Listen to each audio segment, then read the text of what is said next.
Welcome to Pick Central. Smitty, there we go. You see, we got Meek with me. June I see. We're well aware. June 20th, Pick Central. It is brought to you by DraftKings. You ever play the over-under game with your friends? You know, I think I can eat that slice of pizza in under 30 seconds. Or I know it'll take you over a minute to down that 2-liter. If you have, then you're going to love Pick 6, the new fantasy game from DraftKings, an official partner of the NBA. Here's how to play during the NBA playoffs, or not playoffs is over. You got baseball, all kinds of stuff going on. First, download the DraftKings Pick 6 apps. Then pick between 2 and 6 players who have more or less of a stat, like rebounds, points, assists, or hits, runs, strikeouts, all things like that. Track your picks and play against others for a shot to win huge cash prizes. That's all there is to it. And for all first-time Pick 6 players, check this out. New customers play $5, get 50 in Pick 6 credits. Play Pick 6 from DraftKings, the new fantasy app that packs more fun into less time. Download the new DraftKings Pick 6 app now and use code PICKCENTRAL. That's PICKSCENTRAL, Pick Central. Shout out me, I know how to spell. New customers play $5, get a 50 Pick 6 credit. It's code Pick Central, only on DraftKings Pick 6. The crown is yours. Got myself, Meek here with me, Dukes in the booth, Smitty out in Chicago still. Congrats on your dozen wins, Smitty. Some people are saying it's rigged, but congrats. There were some questionable questions in the dozen last night. Just listen, that's what people are saying. That's not what I'm saying. Some people are saying it sounds like Meek just said it. But I'm not saying it. I'm saying some large person. Some other people said that. I think more than just a large fella said it. But Smitty, you're in the Final Four tonight. Tickets, I believe, are still on sale. Go get those for the dozen. How are we feeling?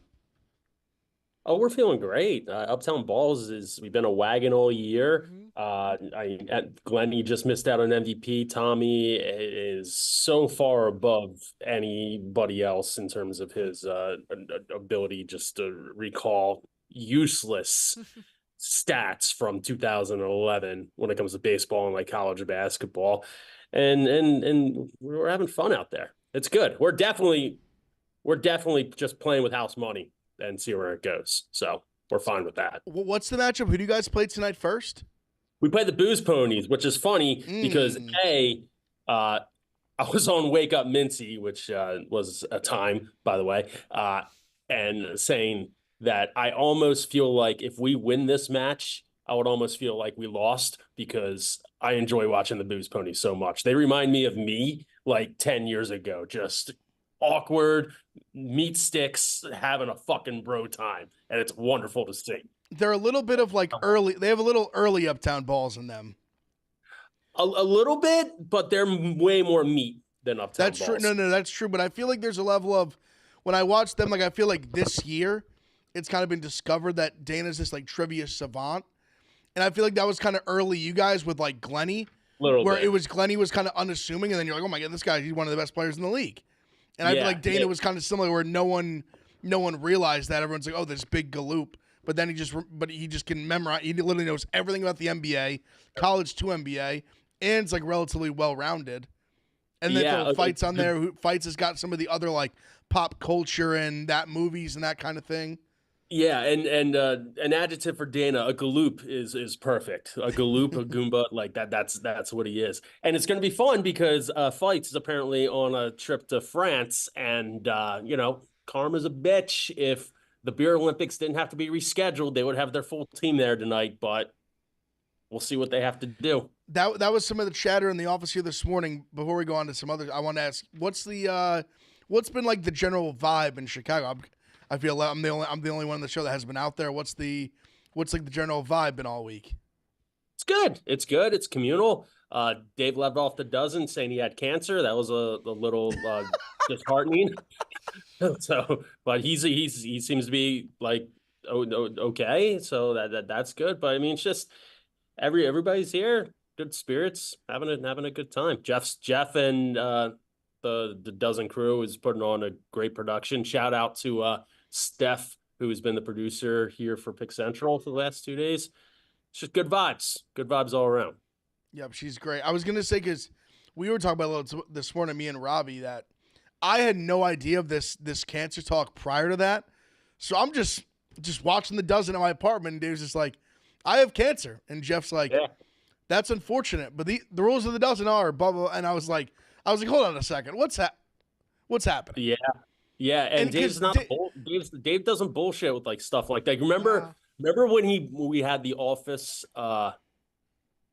meeting after he bought back the company, and right away he just said, I bought back Barstool Sports, and everyone was like, kind of like, is he serious? Is he kidding? Oh no, he was dead serious. So when he says something like this, he's serious, and it's like worrisome a little bit, but it's glad to hear that everything seems to be okay. Well, yeah, that's because he just says it out the blue, and he kind of had this look on his face where I couldn't tell if he's like doing a bit or if he's like not doing. I'm like, hold on a second. Why is no one reacting to this? Or am I just not filled in on what's going on? Oh, well, the wildest part is I was having some stomach things last night, so I didn't watch the matches live. And he said that, and White Sox Dave called me afterwards. It's just like, hey, do you want to come over and hang out? And I was like, no worries. I was like, what was the vibe with Dave announcing he has cancer? And White Sox Dave was like, what? I was like, he let off the dozen saying he had cancer, and Dave's just like, nope, like, I didn't hear that. Like, what are you talking about? I'm like, Dave, you're fucking there. Like what do you mean? Like, you didn't hear that? I was like, what are you talking about? So that was my intermediate source to everything last night. Maybe his brain got hacked. Yeah. Dave has even this is a little bit off, but Dave just has and might say White Sox Dave when I'm saying this, has an uncanny ability to speak incredibly confident about things he knows very little to even nothing about sometimes. Dude, he was so confident, I thought a Mandela effect was going on with me. I had to go back and like find a clip of Dave announcing that, because I already texted Dave Portnoy and was just like, hey man, like, I hope everything's okay or whatever. I'm like, did that not happen? Like, because White Sox Dave was so abnormally confident that he didn't hear that. Like, you're just a moron. But was it that abnormal? That's just Dave on a Wednesday.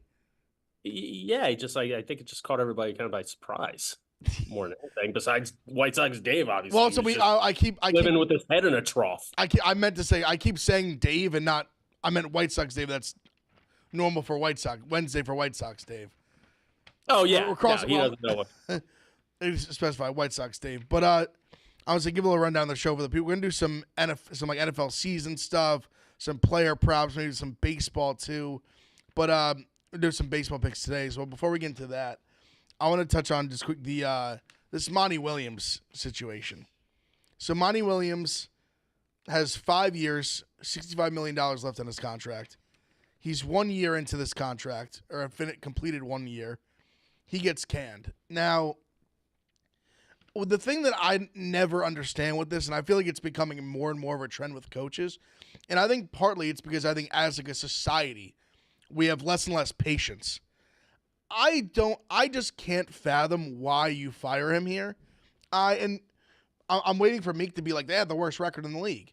But I'm like, this roster is so bad. Like, to me, what did he do between last year and this year that you were all in on this guy? Like, let's give him all this money, push all the chips in. We're going to build for the future with this guy. He's our coach of the future. We have this young team that you know is going to be bad. You know they're going to be bad. They don't have anything. They had one player, Cade, and he was out like half the season. Like, what did Monty Williams do in the last 12 months that you were all in on this guy, and now you're like, let's get rid of him, pay him. We're going to have to pay him all this money unless he gets a new job, and then just start over. Like, what did he do? There's one major thing. They hired a new president of basketball operations that didn't have anything to do with hiring a Monty Williams. Facts. But yeah, and we don't know what he did. I mean, that is a big deal, Meek, and that's a problem with the Pistons organization. But Monty, I read that he was apprehensive taking the position because wife was diagnosed with cancer and didn't want to maybe not take on, a new job, new city, all that. So maybe that affected his coaching. Like you just don't know. But to Ev's point, just getting rid of him with that much time left. And this isn't a guy, he screwed the pooch with the Suns theoretically, but he's also a 2-time NBA Coach of the Year. Like, this guy is a relatively young guy who's been, around the block. Maybe you want to give him another year with that salary, but hey, good on him for kind of living the dream now. I think it's as simple as he didn't want to take the job because of everything going on in his life, but then it gave him enough money to where it's like, I'm an idiot if I don't take this and try to fake it for a year. Like, that's pretty much the vibe I got. Maybe. Yeah, but it's to me. The head of basketball operations. That part of it, I understand. It's like very similar to, any other sports where like the new regime didn't draft the quarterback, so on and so forth, etc. But I guess I just even the new to obviously it's a top down thing organizationally with the Pistons, because then I'll go back like a step further and be like, how are you having this head of basketball operations be so like you fire? I guess obviously you fire, essentially you're firing both of them, but I don't understand like how you were like all in with the regime, and then a year later where you knew the team was bad. Like, to me, it wasn't the coaching job. Like I don't think like if you stick Greg Popovich or Spoelstra, or like take your pick of other NBA coaches, take any of them, were the Pistons going to be that much better, if at all better? Like, they were horrible. The talent on the team is young and it's bad. Maybe they win like 20-something games instead of 14. But even that, I think that's even like a stretch. Yeah. Like this coach was that, like you're saying, he was that incompetent that you would have doubled the wins if you just brought a different coach. Again, you don't know, but I mean, it just makes no sense. You don't know what's going on me. behind the scenes. Yeah, maybe it's a Cade call. Maybe Cade's like, yo, I'm the franchise. We don't vibe. Like, you don't know. But you think even Cade at this point has like that much like calling shots like that? Maybe we don't know. We don't know. And there are situations where it became public, like Duke. Yeah, where that shit hit the fan. I'm not saying anything with Monty Williams has anything to do with like that, but there's shit that goes on beyond the organization where maybe they're just like, okay, enough's enough, and they got enough. Like, who owns the Pistons? Is that the Little Caesars guy? Maybe there's enough pizzas to write checks to go around, or is he just the Red Wings? Also, it's like it's what, like, billionaire owner. It's like you can pay off the $65 million he's owed. It's not like it counts towards a salary cap. It's not like it's not like it hurts you in any way. Like, yeah, it's just you're losing. Billionaires losing millions. It's what it is. Yeah. So now Monty Williams joins like Adam Gase, Jimbo Fisher. Yeah. I think the long list of guys who just like won the lottery and can take like a couple of years off. And this is probably in Monty Williams' mind when he took that job to begin with. Maybe. Well, I don't think I would assume that he wasn't signing that contract being like, there's a solid chance I just won't be here in a year. Like, I don't. Maybe. I think the nature of the business is like anything can happen, but I don't think he was signing on the dotted line being like, shit. Like, best case scenario, they'll can me next year and they'll still owe me all the money. Yeah, best case scenario, you get $65 million to do nothing. Yeah, what's the biggest pay to not coach or play ever? I mean, there's some Ben Simmons. Scherzer with the Mets. I mean, there's some crazy baseball ones. Like the Yankees got a couple. I mean, like Pavano and like guys like that. I mean, Pavano was making like the starts he had with the Yankees. He was making almost $1 million a start. Yeah, for the amount of money we paid him and the amount of games he pitched. But to just not. I mean, Jimbo's buyout.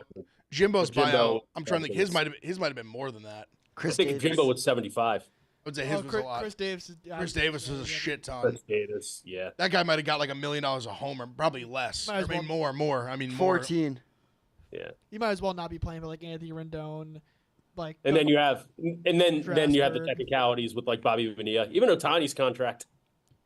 Ohtani he's going to be being paid 30 years after he. Ohtani makes $2 million, so I mean, poor guy. Chris Davis, Ken Griffey Jr., John Lester, Manny Ramirez, Dustin Pedroia, Rafael Soriano. Ellsbury was a dud too. Todd Helton, yeah.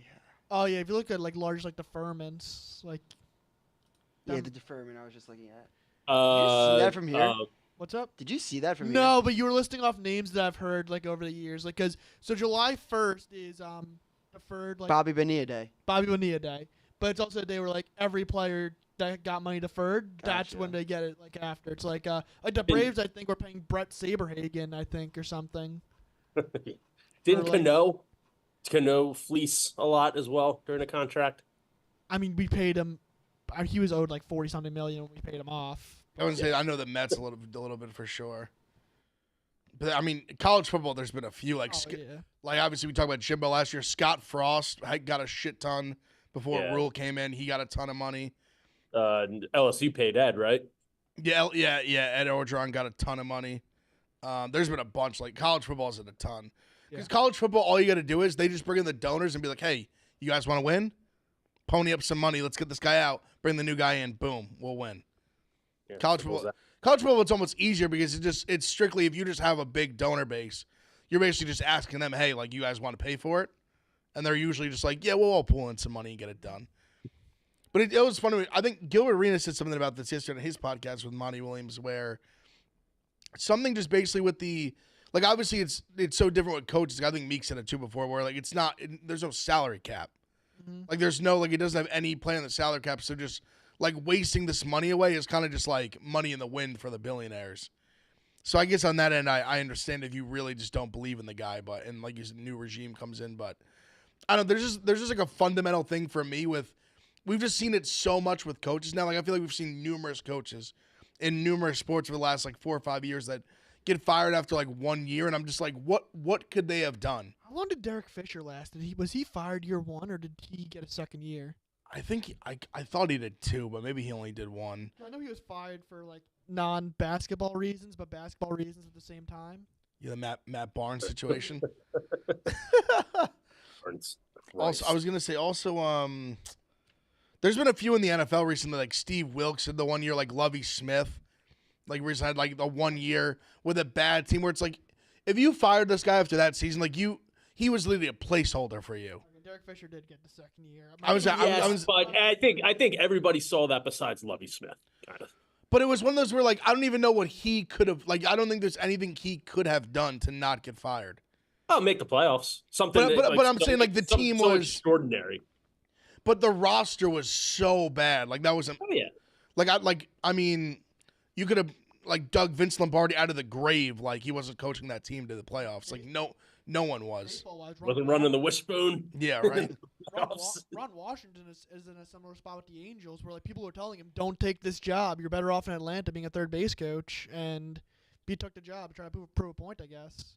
I mean, honestly, what's his name kind of did that with Chip Kelly did that with us with Ohio State this year, where like he was the head coach at UCLA. He knew pretty much it probably was going to be his last year, and I think just the direction college football is going in with. The head coach is more of a recruiter. Oh, Chip knows exactly what he's doing. You saw Urban Meyer say that Ohio State might have the most talented team ever.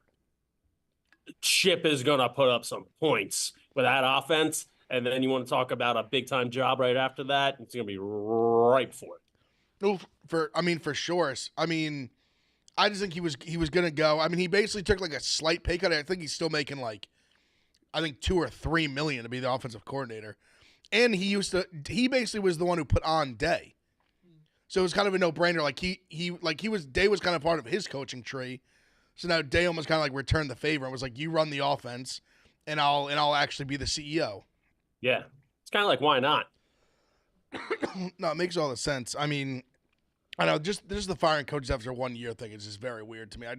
I've just never liked it. I think it's I mean, I guess like Meek said, if billionaires want to just piss their money away, I guess God bless them. But and good for Monty Williams. I mean, hey, I don't know. Hope everything with his wife's all right. I mean, maybe it was almost good for now you can sit home and take, I don't know. Like I said, I don't know what's going on with it currently, but hope she's all right. But maybe if she needs some care or whatever at home, now he's going to make $65 million for the next 5 years to just help out or do whatever he needs to do, whatever he needs. So, I always like Monty Williams, too. Well, do you think he got a quick hook from the Suns? Kinda. I mean, they literally were in the finals. Yeah. Yeah, well, Kevin Durant, kills coaches. I mean, Frank Vogel didn't get more than a year. Yeah, bang. Yeah, I would say he probably did get a raw deal. He fired Kenny Atkinson without even playing for him. He fired Steve Nash after playing for him for what, like a year and a half? Did Steve Nash get a raw deal? I have no idea off the top of my head. They did just want him out, but I also feel like they kind of. It's always weird to me, players, where it's almost like LeBron's done this a few times, where it's like you were the one that brought him in. Like you vouched for him, and then like 6 months later, you're like, I don't want this. I don't like this guy. And like, if I'm the front officer, I'm like, you told me to hire him. Yeah. Like now you told me to give him all this money. I gave him a 5-year contract, and 6 months later, you're like, you know what? I'm not feeling this guy. I think the fact Steve Nash hasn't been hired yet or wants to coach again kind of like says like he wasn't given that raw of a deal.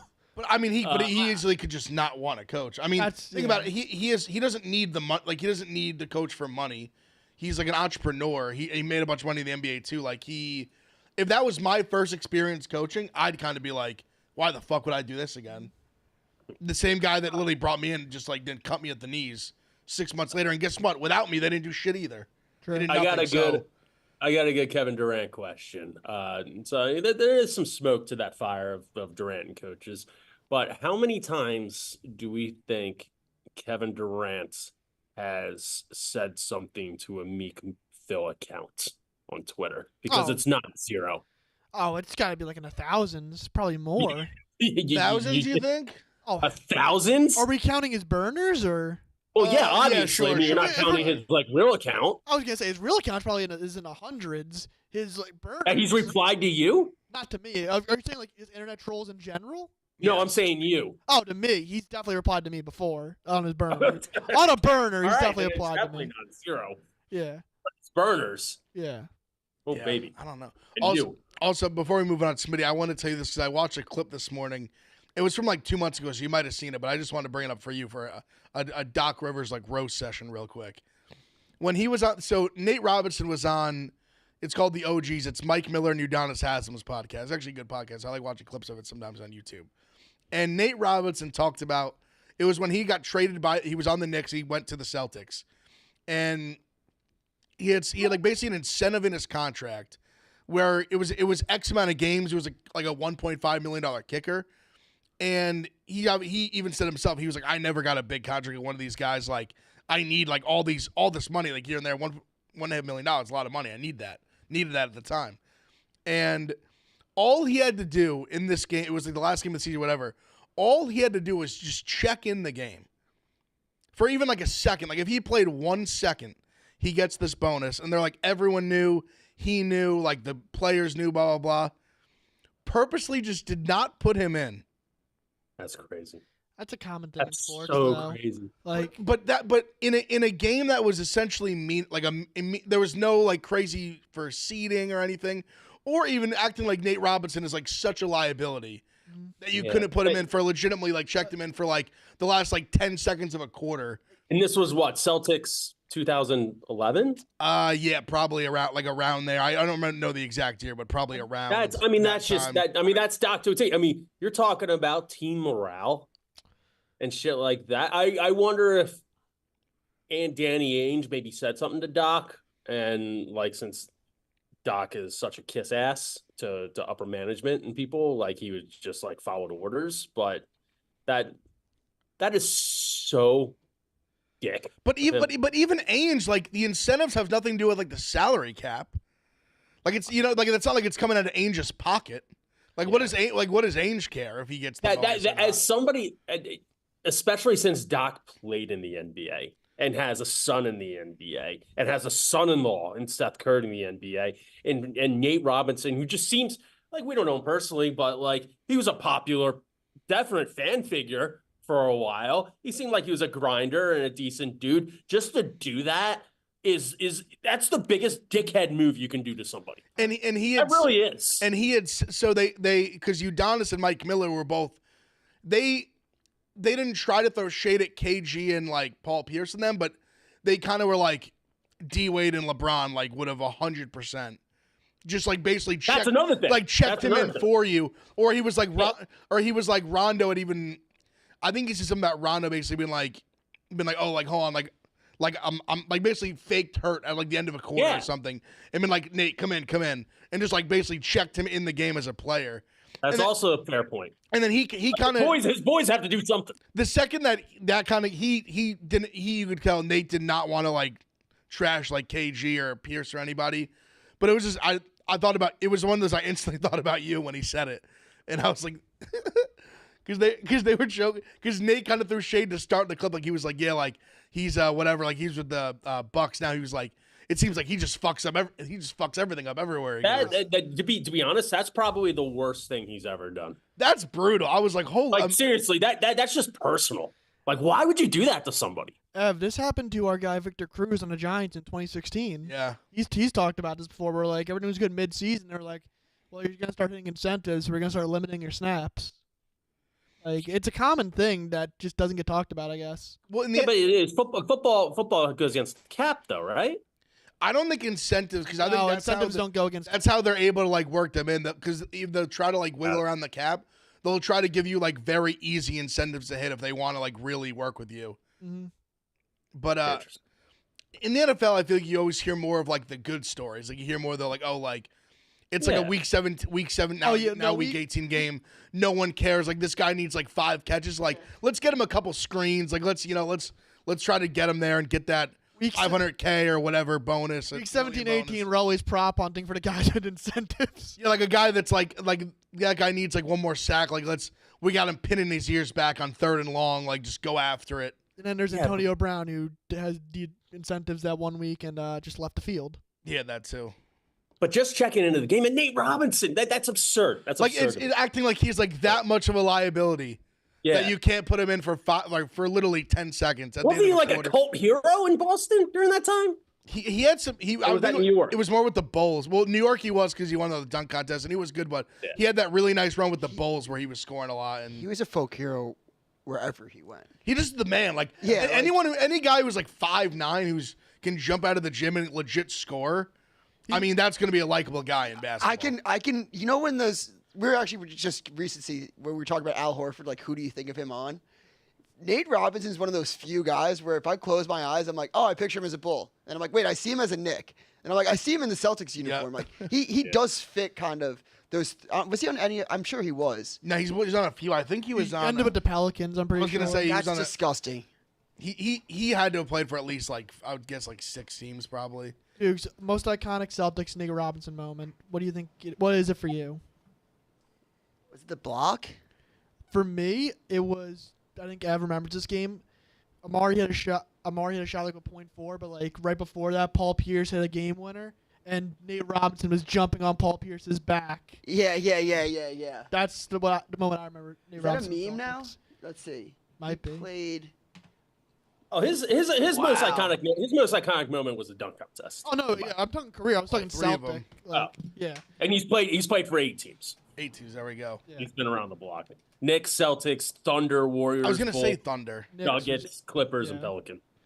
Also, and a professional boxer. People forget that. Oh yeah. Oh man, I tried. For his sake, I tried to. That was ugly. You know what I was thinking? It's actually funny looking back on it that a lot of people thought he was gonna win that fight. Yeah. That was Jake Paul's first like real fight.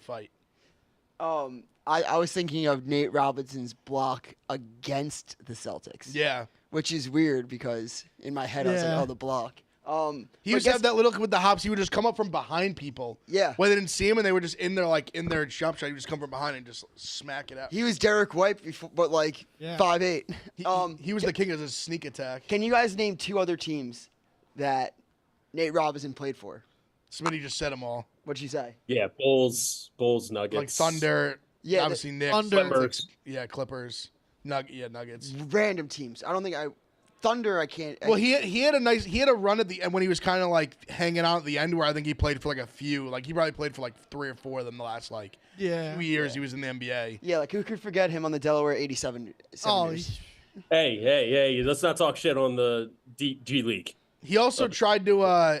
I think when he retired, I think he was like 34, 35 when he retired, and he tried to play football football again. Or football? Yeah, he played cornerback at Washington. He was a legit football prospect in high school and played in college and stuff. Did you see he was in the Charlie news Ward, recently? baby. Nate Robinson? He needs a kidney. Meek, do you know? Oh, that's right. So if you're out there, that's right. Give him his give Nate Robinson a kidney. If you could afford to spare one, please. Shout out Nate Robinson. Yeah. I really didn't expect to get into this. I just saw Smitty. I was like, maybe I have to trash Doc Rivers right now. Yeah, but maybe if Doc wasn't such a POS, he could have gotten that 1.5 mil and bought his own kidney. There we go. Think about that. 15 years interest, not too shabby. Over under on. You think Doc Rivers makes it through this whole next year, Smitty? Yeah, because I think they have no choice. I think they have no, at least till the end of the year, unless the only factor would be is Giannis. If Giannis calls him off, like, then maybe there's a chance. But other than that, they'll probably stick with him. I think he gets this full year. He gets the Lillard was hurt, Giannis was hurt crutch. Yeah. Well, he got his excuse. Yeah, everyone was hurt in the playoffs. Regular season, he takes over, it goes 17-19. He has to blame the bus driver. Playoffs, everyone's hurt. Like, what do you want from me? Unreal. It's unbelievable how, like, he still gets chances. I think this is the last one. I truly believe this will be if it doesn't work, this will be the last one. I think a like reigning memory in my head will always be me and Bosco interviewing Gilbert Arenas at a Dave & Buster's, and him saying that Doc Rivers coaching your basketball team is like trying to drive your car with a boot on it. Yes. One of the best quotes ever. We have a special guest to talk about College World Series picks. Oh, let's go. Love it. Before we get some NFL. Get in here, my friend. What's up, boys? Mincy. Haircut looks good, my friend. On the Pick Central, man. I mean, it's old times. I miss y'all. How y'all doing? Good, Mincy. The cut looks good. Thank you. The cut's a lot better than my gambling picks have been. 3-9 in the College World Series, shades of 2021, but some strikes and gutters, boys. Mincy, I've been on a 3-9 stretch for the last year. It feels like I've been so bad. So we're in the sky. We're gonna try to dig out though. What So give me the lowdown for the people watching. Obviously, we're in the dog days of summer. We got Euros going on. I was going to talk about that, too. I've randomly just weirdly been watching Euros this week. But we got college baseball going on. I'll say from the outset, I hasn't been paying attention much. I know Florida's very good. Did A&M punch their ticket, or they're one away? So A&M, it's Tennessee, Texas A&M. 2 out of 3 starts Saturday. It's Saturday, Sunday, Monday. Tennessee's the number 1 seed. A&M's the 3. I don't think anybody can beat Tennessee. Really? Like the last 4 years, this is their 3rd Omaha trip. The one team that didn't make it was one of the best college teams ever. And it feels like the coronation of their last 4 years. A&M, they both can really hit, but A&M's first team All-American broke his ankle in the game 2 of the Super Regional, and their number 2 pitcher's out. So it's kind of incredible they're still here losing those guys. But, I think they might could win one game, but, man, I just think this Tennessee team's unbeatable. But Florida has the best player in the College World Series, right? Yeah, they got knocked out late. So Florida lost to A&M 3-2 last Saturday. They had a 2-run homer robbed in the 9th, and then they came back and beat NC State, and they beat Kentucky, but then they lost last night to A&M. The whole key to the College World Series, if you lose that first game, you have to win 4 in a row. So it's really like a death sentence. It's a death sentence if you lose game 1, even though it's double elimination. But they did win 2. Jack Caglione, named an O for Major League Baseball, hit 417, 35 homers this year. He hit 35 homers last year, 58 walks, 26 strikeouts. And he could pitch too. Yeah, I don't see. So he's a good pitcher, but I think he's going to just focus on hitting in pro baseball. Is he like the lock number 1 pick? Is he that? He's not. There's a few of them. So Troy Condon from Georgia hit 36 home runs and hit 440 this year, the 3rd baseman. There's a 2nd baseman named Travis Pisano, this Australian kid from Oregon State that hit near 400 with 25 bombs. He's up there. But those are kind of – and then the best pitcher is a lefty named Hagen Smith from Arkansas who had – literally one of the most dominant seasons in the history of the sport. So those are kind of going to be your top 4, top 5. So you said you think Tennessee's going to win it. What are how big of a favorite are they right now? About to look on the DraftKings app. DraftKings has great college baseball, by the way. They have run lines, money lines, over under. It's cool to see the college baseball revolution or evolution. Because I remember a few years ago we were talking about this stuff. You could barely find lines on anything. So at least it's growing, but. I'm looking at it right now. I remember we met while you're looking. I remember we were lucky enough to meet the Tennessee baseball coach on the college football show a couple of years ago in Knoxville. Great dude. Definitely has is he, I don't know if you know this off the top of your head, is he from the Northeast by any chance? I'm not sure where he's from, but what's an interesting story about this College World Series, so Jim Schlossnagle, the A&M coach, hired Tony Vitello to be his assistant 14 years ago at TCU. And now they're playing in the national championship. Found some lines. Tennessee minus 210 to win the series. A&M coming back plus 170. And then in the game 1, Tennessee minus 154, A&M plus 120. look, 210's a lot, but I just really don't think Tennessee can be beat. It's my thoughts, but 210 is kind of crappy, but I just think they're too good, and that's pretty much my thoughts. So what's there that what are their odds? So wait, so is this the finals? Yeah. So the way it works is the finals. They're both in it. It's a 2 out of 3 series. Okay, got it. Game 1 Saturday, game 2 Sunday, game 3 Monday night. If it goes to it, A&M could win 1, but Tennessee's got 5 guys with 20 home runs.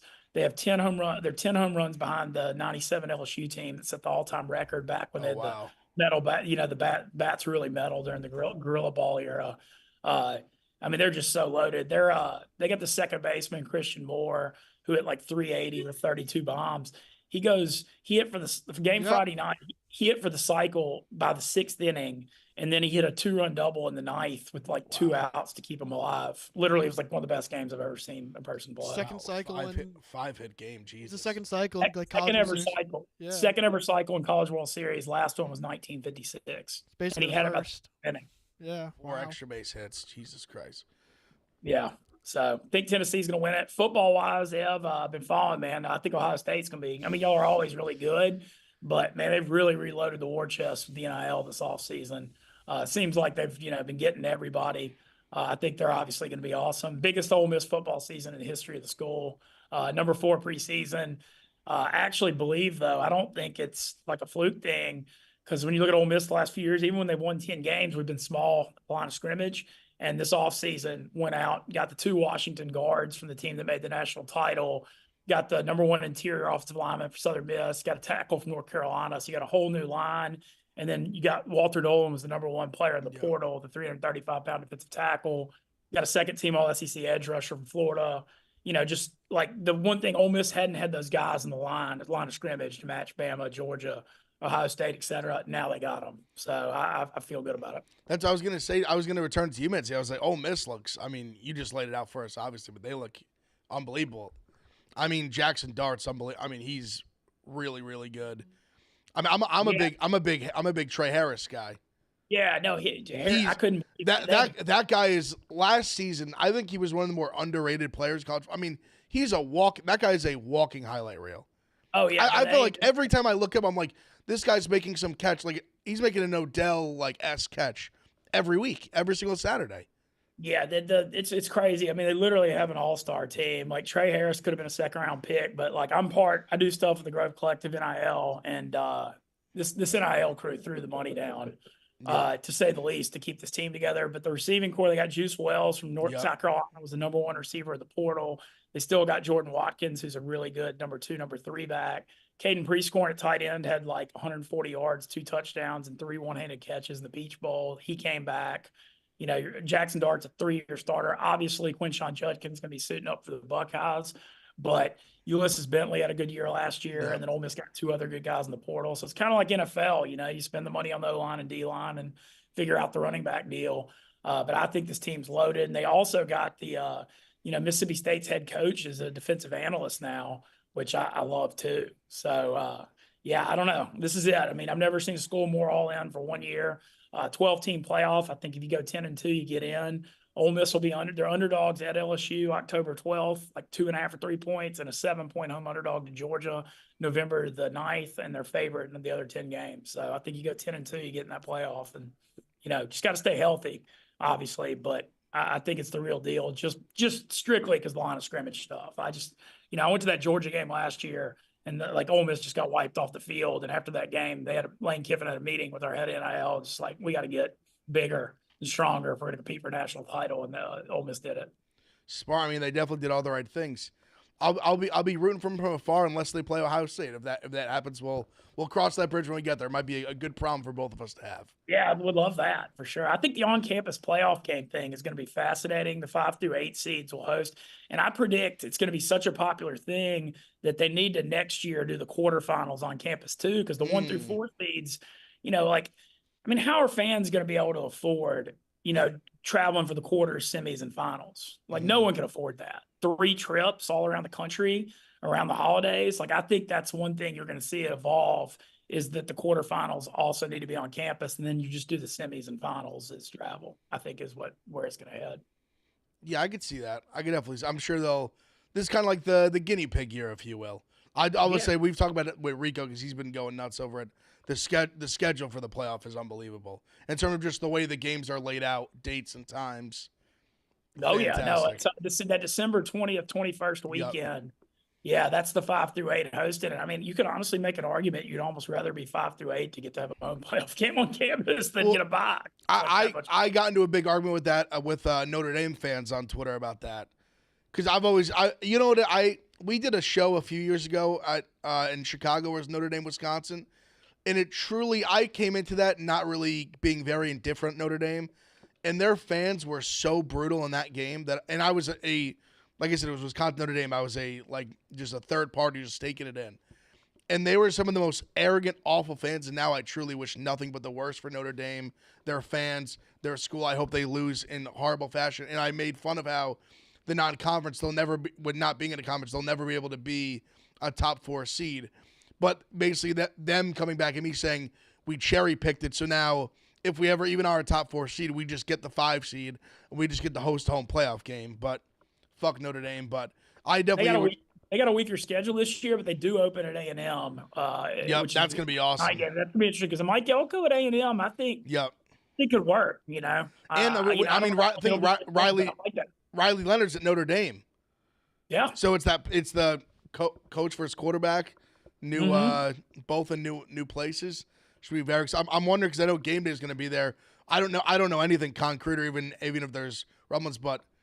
Would love it if that was our first college football show was at that game. I think that'd be a great first one. But yeah, hell yeah. I hope, I don't know anything either. I'm obviously not part of, I was there at LSU and, I'd be there if it was at Ole Miss. I hope that's the one, Mincy. I would truly love to get to the Grove. Yeah. This is the year for it too. I hope so. If maybe there's a big one. There are a couple. Oklahoma. Did you say that? Did you say Georgia's at home or is that at Georgia? Yeah, Georgia's at home, and Oklahoma's at home in late October. Okay, both those could be maybe in play, maybe. Yeah, but I mean, especially if Georgia and Ole Miss are undefeated whenever they play, I think that'd be definitely be in play for us. So, yeah, hopefully so. Yeah, but so super excited about this fall. Obviously, miss seeing you every day in New York. It's been great seeing a lot of the New York crowd this week. Had Smitty on Wake Up Mincy this morning. It was a lot of fun. Hell yeah. But looking forward to this football season already. I got World Series of Poker. So with the office being closed 4th of July, I'm going to Vegas for the World Series of Poker next Saturday for like 10 or 12 days. Nice. So that always kind of helps me get through the dog days of summer. There we go. Love that. I'm going to say looking forward to seeing you, Mincy. We miss you out. All fall, I'll be out there pretty much every week for College Football Show and Necessary Roughness. So you'll be seeing quite a bit of me in the Chicago office this I'm loving you on Necessary Roughness. I think it's a great fit. Seems like I've got a lot of momentum. I'm a big Blutman fan too. I like there we go. I like the new energy with it. Yep, Blutman. Oh, W for Blutman in the chat. Thanks, Mincy. Appreciate you, man. All right, yeah, good to see y'all. I need to get to I'm gonna try to get through New York before the end of the summer. Absolutely, let me know. Little Mincy, give me a little pick me up. Little get the endorphins going on a Thursday.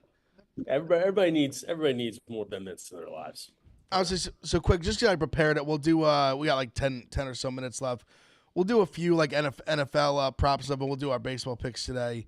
I prepared. I don't know if Smitty, you want to go first or me? I just had a few just like season NFL stuff I was looking at for rookies, for like obviously non-rookies like passing yards and touchdowns and stuff like that.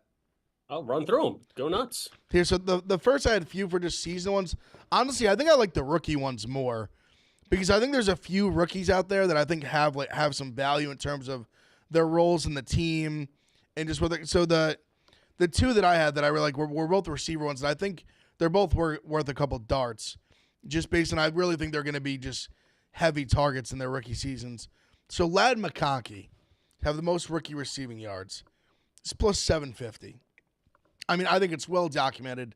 The Chargers don't have a lot of guys to throw to. He was the second pick in the second round, basically like a first round pick for them. I just think with Quentin Johnson's more of an outside guy. Ladd McConkey's a guy that can play in the slot, but he's fast and can play outside. I think he's very versatile. I think they're going to use him that way early. And like you just even with a Jim Harbaugh coach team that they're going to want to run the ball and all that they just drafted Joe Alt. They have Rashawn Slater. So they have some good things in the offensive line. They signed Gus Edwards. I still think, listen, when you have Justin Herbert as your quarterback, you're going to sling the rock. And Ladd McConkey plus 750, the real, I mean, the obvious favorite's Marvin Harrison Jr. He's phenomenal. I could talk here all day about how great he is. And even Malik Neighbors is just electric. But just with Daniel Jones throwing the ball, I just think it's unlikely that he's going to lead. He could, but it's unlikely to lead rookies. I think McConkey and just the way they're going to use him. And Keon Coleman's plus 850 with the Bills. You know the team that they lost Diggs, they lost Gabe Davis. I actually like the receiving guard they had around them with like Curtis Samuel and Shakur, and they have Kincaid and Knox, but they drafted him for I guess he was the first pick in the second round as well. He was back-to-back picks. But they're gonna have to throw to somebody. A legit receiver, and he's a legit big, tough receiver that I think they're gonna use versatily as well. Coleman plus 850 just makes a lot of sense to me. I think both these guys just make a lot of sense to me, and just in terms of the way they're going to be used and their target rates. So Caleb Williams is plus 135 to win Offensive Rookie of the Year, which, I mean, unless he gets hurt, kind of hard to go against that with how his deck is stacked. But plus 3,000 for your guy, if he's able to sling with the Chargers, is that worth a sprinkle too? Who, McConkey, you're saying? Yeah.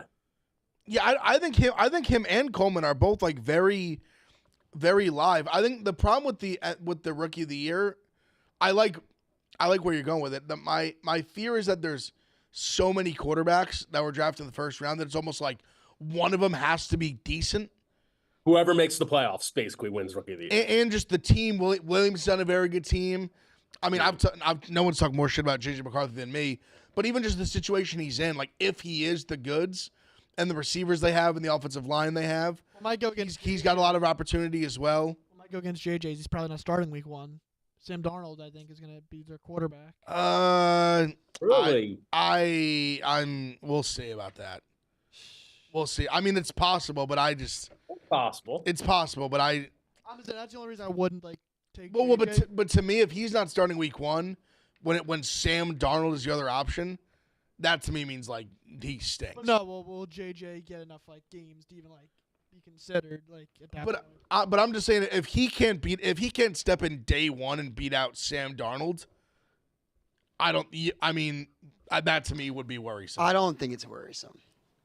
I don't think it's as worrisome. I think it's a little worrisome. If you can't beat out Sam Darnold, you don't know how much of a competition it really is. Sorry, I got to clear my throat. But the Vikings, in the Patriots situation, you have something they brought in a veteran like Jacoby Brissett, where he is 1A right now. You would have to play exceptional in camp to start week 1. Do I think it would be crazy if Sam Darnold played the entire year?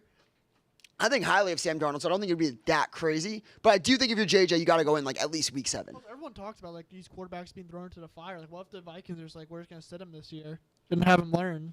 Yeah, they have enough talent at wide receiver where someone like Sam Darnold, in my opinion, could thrive.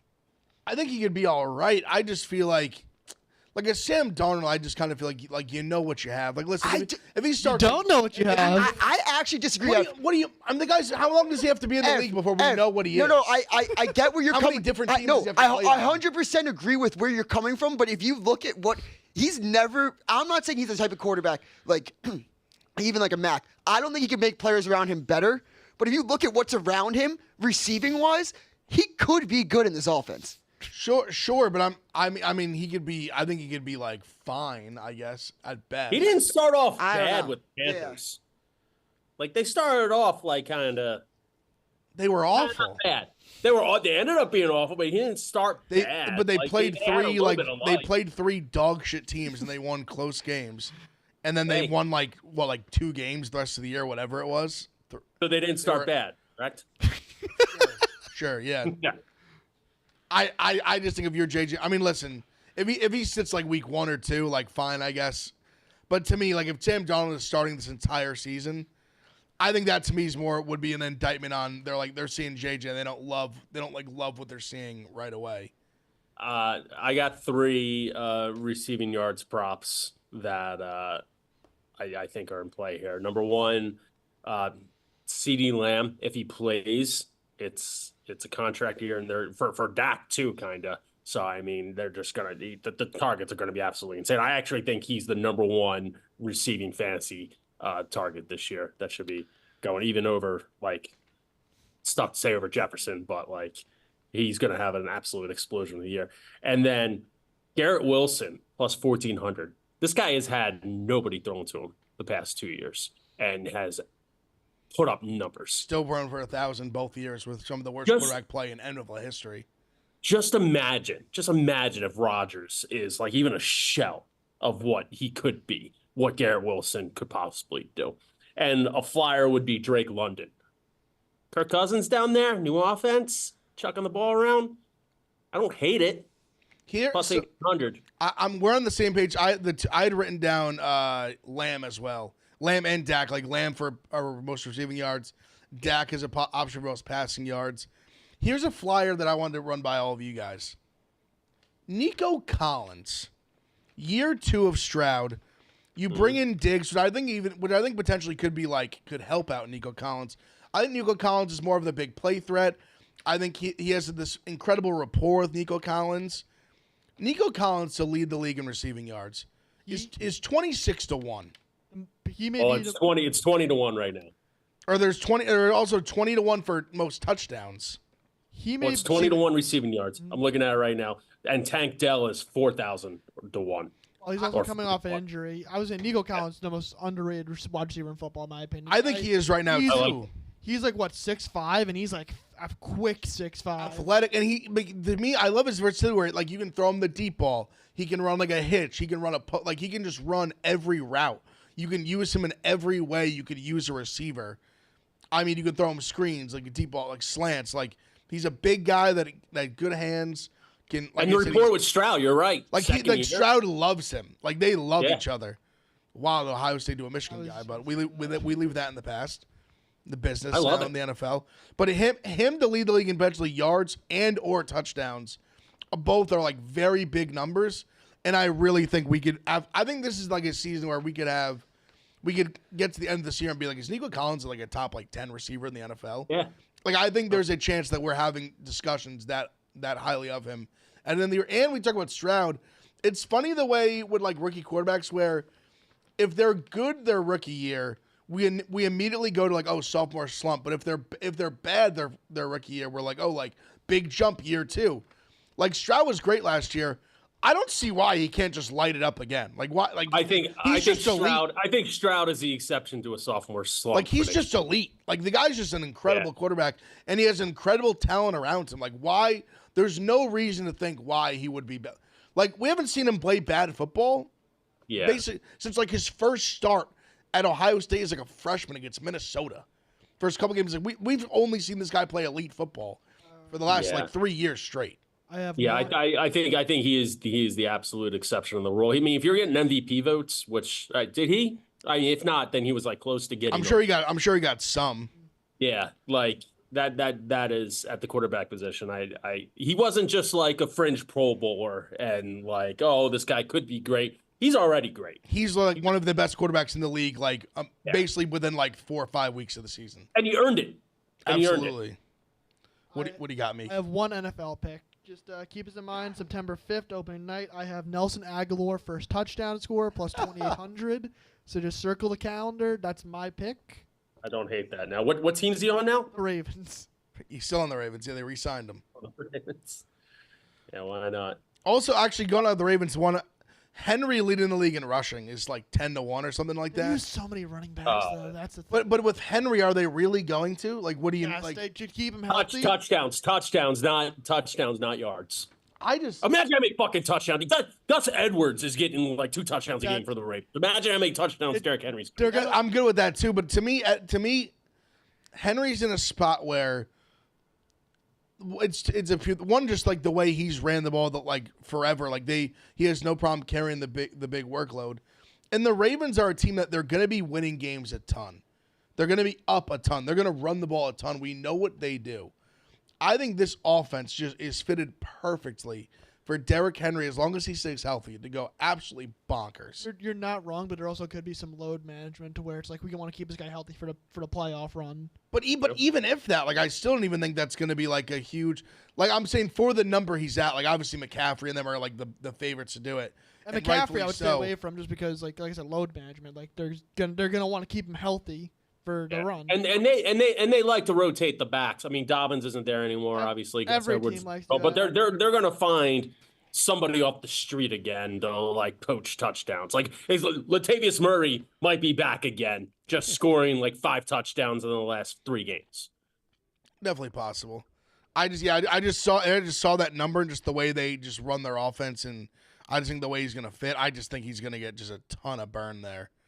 Yeah. But again, I think touchdowns more than yards. That's fair. Right. I saw something. I think his over under was like 10 and a half touchdowns, and it was like minus he might break that in week 3. That's what I'm saying.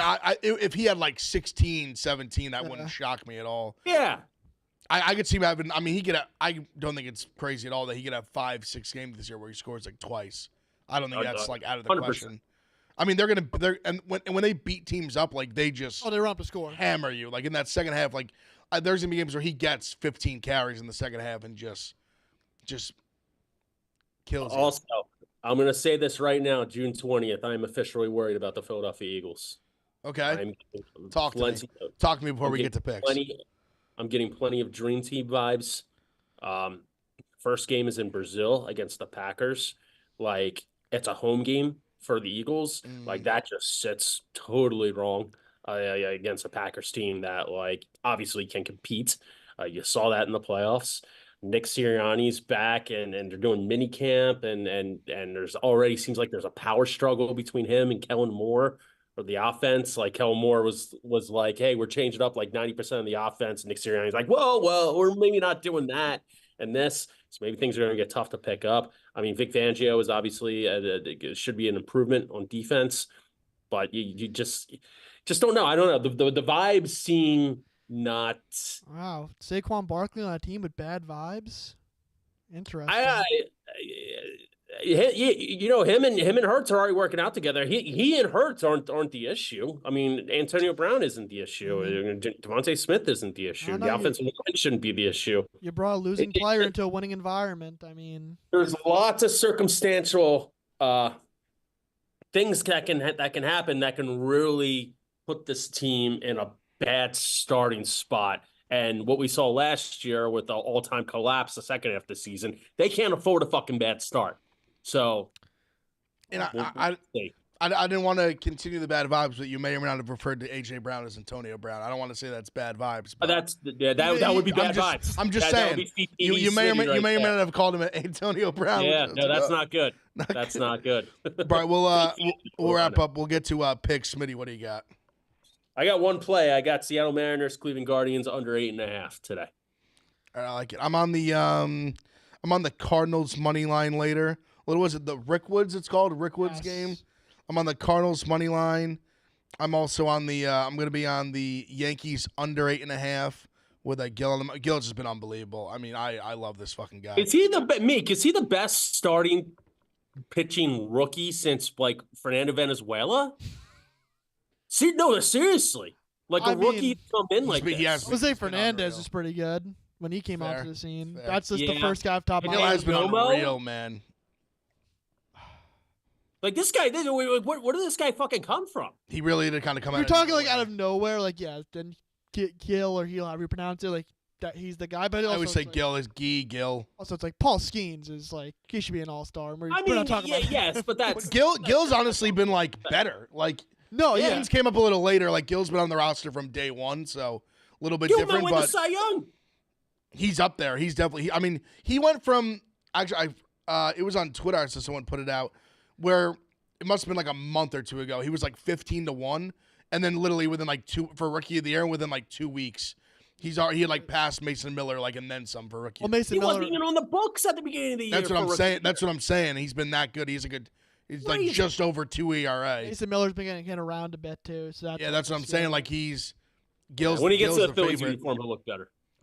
But yeah, those are my 2 picks for the day. I have a pick: Martin Maldonado revenge game over half a hit plus 155. That's disgusting. He's in a lot. Disgusting. He's batting 083. Yeah, The only way to go is up. It's just disgusting. He is honestly like the worst hitter I've ever seen. I mean, White Sox fans want him in the All-Star game to represent them. I mean, what better representative of the Chicago White Sox do you have than the guy batting 083? That's fair. Unreal. All right, that's Pick Central. God bless. Thanks for watching, tuning in. Me and Marty will be back tomorrow. Good luck in the dozen tonight, Smitty. God bless. Hey. Buy tickets. You're in Chicago. Watch that tonight. Like the stream. We'll see you tomorrow.